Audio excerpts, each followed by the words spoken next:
This is Dumabag Inisita.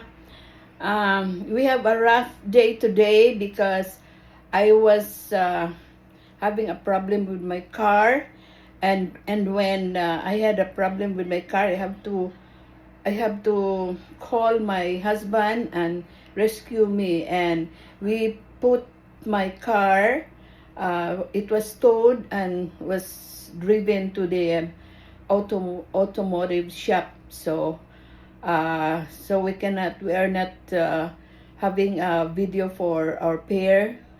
My husband and I will not have a showcase tonight, but instead I just have to cook by myself. Whatever are found in the kitchen, I will use it, be resourceful. I'm now cooking.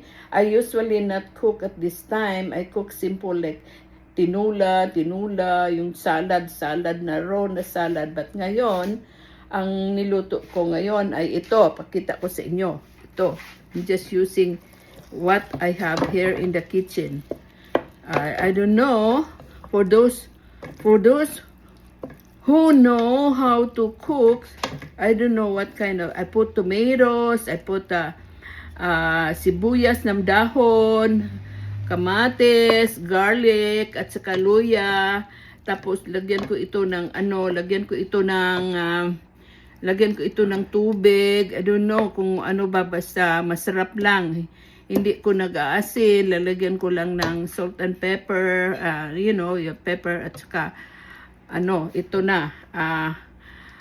Masarap siguro ito dahil may sibuyas, kamatis na at saka luya. Meron ding ginger. So, ito pa, lalagyan ko pa yon ng ito. Kung anong makikita ko dito. Ito, dapat sa salad ito ng asawa ko. How do you call this, Ray? This one. Celery. Huh? Celery. Celery, carrots, and chicken. Mayroon na palang chicken ako. So, yan ang ginagamit ko. Wala kaming ngayon, wala kaming video ng asawa ko dahil kaming dalawa mag-prepare sana. Kasi na very tough day. Kaming dalawa ngayon, nagkaroon kami ng tough day. Ito na lang ang kung anong tawag nito, I don't know why. I don't know why. I don't know how I would call this. Oh, okay. Ito, nilagyan ko lang ng kamatis. Yung marunong magluto, ewan ko kung anong tawag nito. Basta lang chicken, kamatis,